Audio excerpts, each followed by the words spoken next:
आप सभी भाई बहनों का ब्रेकिंग आध्यात्मिक न्यूज में एक बार फिर स्वागत है। आज की चर्चा का विषय है कर्मों का व्यापार।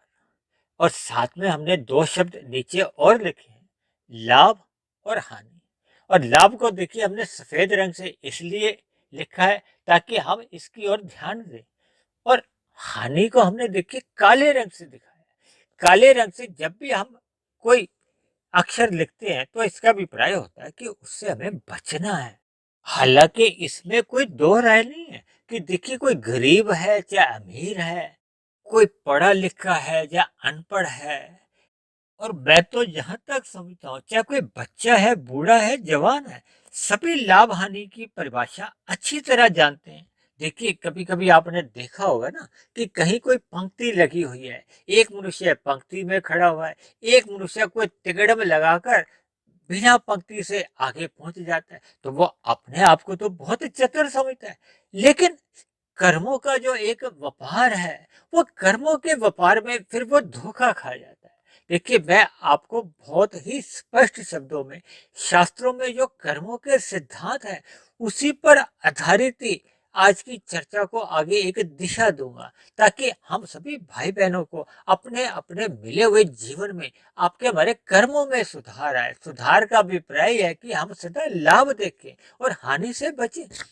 अक्सर ऐसा देखा गया है कि मनुष्य वर्तमान समय के छोटे छोटे सुखों के लिए पाप कर्म कर जाता है। और ये पाप कर्म क्या है? ये अंतोगत्वा आपके हमारे जीवन में हानि पहुंचाते हैं। हानि का अभिप्राय है कि देखिए हमें मरने के बाद फिर नीचे की जोनियों में, जो कि तामसी जोनियां कही गई हैं, दंड रूपी जोनियां कही गई, इन जोनियों में फिर हमें जन्म लेना पड़ता है। देखिए संसार में ऐसा माना जाता है कि तकरीबन 950 करोड़ के आसपास ही मनुष्य हैं, जबकि इनसे अधिक मनुष्य तो देखिए आपके हमारे घरों के आसपास जो पार्क होते हैं, एक ही पार्क में आपको मिल जाए। कितनी ही तरह की वनस्पति है, कितने ही तरह के सूक्ष्म कीड़े मकोड़े, कीट पतंगे हैं, जिनकी हम कल्पना भी नहीं कर सकते कि इतनी अधिक संख्या है।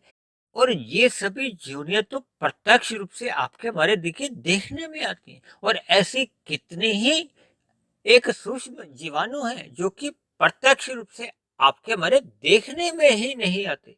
इस बात को आप एक उदाहरण से समझो। देखिए आपने देखा होगा कि ये सितंबर, अक्टूबर, नवंबर के महीने में बहुत मच्छर होते हैं।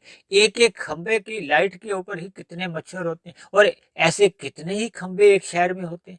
तो इससे आप अंदाजा लगा सकते हो कि इन मनुष्यों का और अन्य जीवों का अनुपात में कितना अधिक भेद है। यानी कि ये अचंभे की बात आपको लगेगी कि हम यहाँ तक कि अपने कैलकुलेटर में, मोबाइल में गुना भाग करके भी इस संख्या के एक निश्चित परिणाम या निष्कर्ष पर नहीं जा सकते। जबकि हम सभी भाई बहन कर्म करने से पूर्व बहुत ही गुना भाग लगाते हैं, यानी कि हर स्थिति में अपना लाभ ही लाभ देखते हैं। देखिए अगर हम 50 रुपए की एक सब्जी भी खरीदते हैं, कोई फल भी खरीदते हैं, उसमें भी हम देखिए कितना लाभ हानि की अपनी गुना भाग दिमाग में लगाते रहते हैं। लेकिन कर्मों के खेल में जो कि आपका हमारा एक बड़ा भविष्य निर्धारित करते हैं। बड़ा भविष्य का अभिप्राय है कि वर्तमान मनुष्य जीवन के मरने के बाद की आपकी हमारी क्या स्थिति बनने वाली है, उसको मैंने बड़ा भविष्य का नाम दिया। क्योंकि ये जो मिला हुआ जीवन है,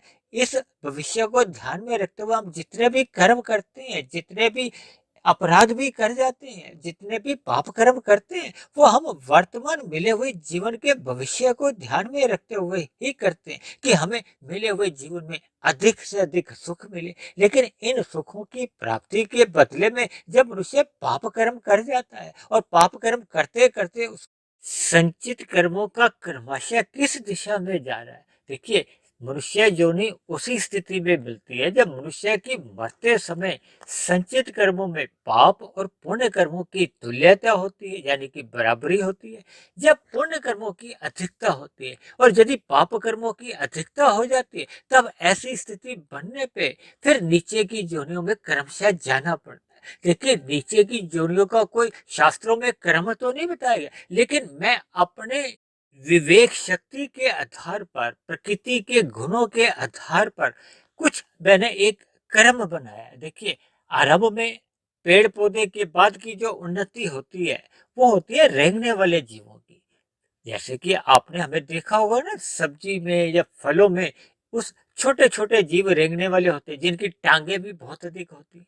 फिर उसके बाद देखिए चलने वाले कीड़े मकोड़े आ जाते हैं, फिर कीट पतंगे आ जाते हैं थोड़े से उड़ने वाले, फिर पक्षियों का नंबर आता है, फिर पक्षियों के बाद पशुओं का नंबर आता है, और पशुओं के बाद देखिए मनुष्य जोनि का नंबर आता है। लेकिन मनुष्य जोनि तभी मिलती है जब पशु जोनि के बाद मनुष्य के कर्मों में, संचित कर्मों में पाप और पुण्य कर्मों की तुल्यता हो जाती है। यदि पशु जोनि में मरते समय अभी पाप कर्मों की स्थिति 60% है और पुण्य कर्मों की स्थिति 40% है, तब ऐसी स्थिति में मेरा ऐसा मानना है कि उसको बार बार अभी पशु की जोनि में ही जन्म मिलता है।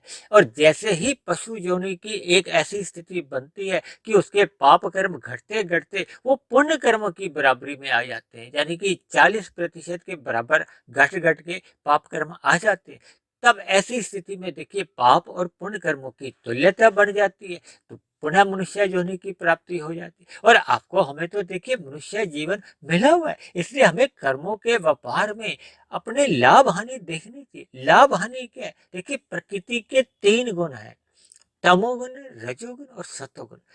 तमोगुण में हम जितने भी पाप कर्म करते हैं, हम अन्य जीवों को दुख देते हैं, पीड़ा देते हैं, किस लिए? अपने सुख के लिए। ऐसे सभी कर्मों को जब हम करते समय अन्य जीवों को पीड़ा देते हैं, जो शास्त्रों में भी देखिए निषेध कहा गया, ऐसे सभी पाप कर्म तामसी माने जाते हैं। इसी तरह जब जब हम रजोगुण में रहकर कर्म करते हैं, रजोगुण का अभिप्राय है कि जब हम अन्य जीवों को दुख नहीं देते, पीड़ा नहीं देते, और शास्त्रों के अनुसार जो विधि विधान में बताए गए हैं, देखिए 4 प्रकार के पुरुषार्थ कहे गए ना, धर्म अर्थ काम मोक्ष। ये जो हम जितना भी धन कमाते हैं या काम के लिए या जो भी पुरुषार्थ करते हैं, वो धर्मानुसार होना चाहिए। धर्मानुसार का अभिप्राय ये है कि वो विधि विधान जो शास्त्रों में बताए गए उनके अनुसार होना चाहिए। तब ऐसी स्थिति में हम अन्य जीवों को पीड़ा नहीं दें, भले ही स्वयं के सुख को हम सुनिश्चित कर लें। ऐसे सभी कर्म राजसी माने जाते हैं। इन राजसी कर्मों में भी हमारी कोई बहुत अच्छी स्थिति तो नहीं मानी जाती, क्योंकि ये तमोगुण और रजोगुण ये दोनों पास पास है। लेकिन जब जब मनुष्य पहले अन्य जीवों के सुख के प्रति सचेत रहता है, यानी कि अन्य जीवों की भी उसको चिंता बनी रहती है कि पहले अन्य जीवों को सुख मिले, अन्य जीवों के परोपकार के लिए हम कार्य करते हैं कि अन्य जीवों को भी भोजन मिले। लेकिन ऐसे सभी कर्म हम सकाम भाव से करते हैं कि उसके बदले में भी मुझे मिले, तो अब ऐसे सभी कर्म ये सात्विक माने जाते हैं, इनको भी पुण्य कर्म माना जाता है। लेकिन रजोगुण से सतोगुण में रहते हुए पुण्य कर्म और अधिक अच्छे माने जाते हैं। इसी उद्देश्य से जो हमारे ऋषिगत ग्रंथ लिखे गए उनमें कुछ कर्म कांड बनाए गए हैं।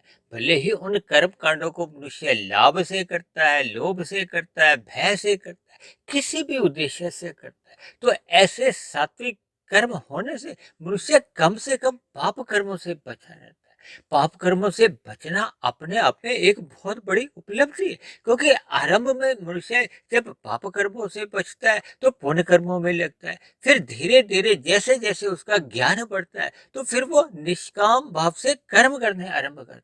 देखिए भगवान श्री कृष्ण में गीता में अर्जुन को माध्यम बनाते हुए हम सभी भाई बहनों को निष्काम कर्म करने की प्रेरणा दी।